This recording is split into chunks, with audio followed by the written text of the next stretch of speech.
So during the break I did a little quick reorganization. I took all the layers that we've done so far and I've grouped them under a folder and just called it skin. This is just going to be, it's just like in Photoshop, you just have a new folder, and it's going to be a little bit better when organization when we get into the week number 4 with adding fine detail and stuff in the color maps.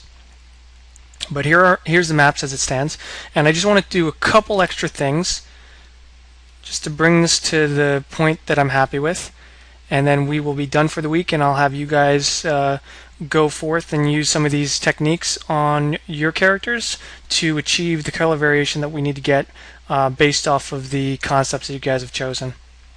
So before we end, I just want to quickly do a couple more things.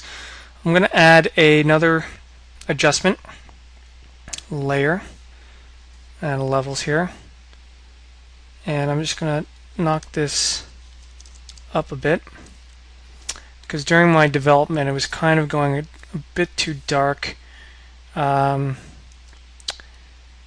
I just wanted to kind of slightly bring it up a bit, just the midtones. And then with the from here I want to go in and add some overall warmth with the saturation.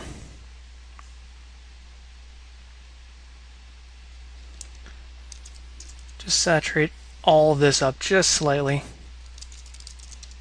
like so. It's very subtle, but I want to just bring a little bit more life to it, just for the epidermal skin, like so. And then finally, when I was working on this, I realized that I do like the skin tone, and it does come closer to what I wanted. Sorry, let me actually bring that image back up.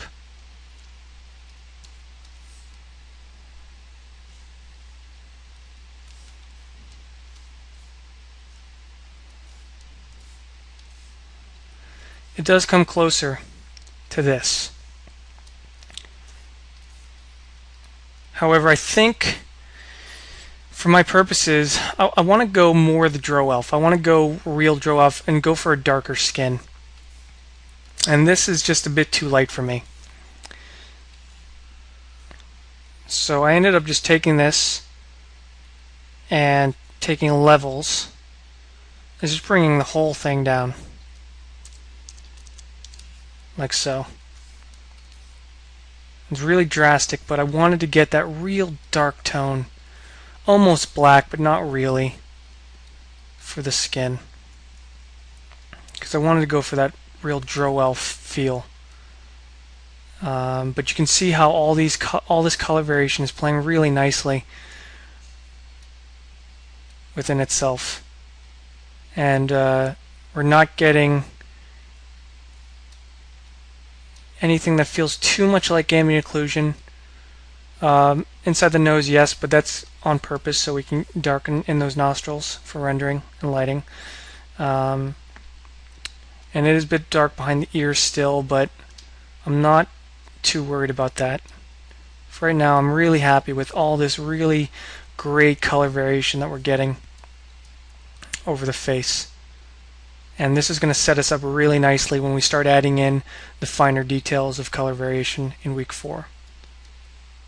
So again, you guys aren't going to be painting Drow Elves, presumably, but you can definitely use the techniques that I've shown you here to get the color variation you need to achieve the look that you have decided upon in week 1 and 2.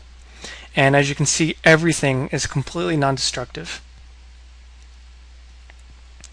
Gonna take a second, but everything's non-destructive, so if we do want to make any changes on the fly, it's going to be very, very easy to do. And you guys may be wondering why all these layers are going red and this is green and you're getting these different colors. This is showing you basically which layers are the biggest culprits for memory usage, your disk usage, and we can minimize that because you'll notice when you start getting a lot of layers it may get a bit slow. But we can use the caching system that Mari has developed, that the Foundry has developed for Mari 2.0, that allows us to minimize the use of our cache with layers that we're not currently working on. I won't go into that now, but I'll go into the next section when we finish up the color maps and move on to the other maps, so we can keep things moving quickly and snappy and keep the creative juices flowing. So for next week, I want you guys to get to this point where we have a really nice base tileable that's going to work really well. Some of you may have decided not to go as freckly and blotchy as I have. That's totally fine. But use the techniques that I've shown you guys to create that variation for the skin. So we're getting some really believable tonality on this skin. And we can set ourselves up for success when we start moving into the finer details and kind of bringing everything together with the fine disp that we've painted previously and the use of the ZBrush displacement as a very, very subtle effect to get everything kind of married together. And you guys will see how powerful those two maps are in next week's class. So thanks for watching again during the webinars. For the webinar this week, if you guys have any questions, just let me know and we can dive into them. So good luck.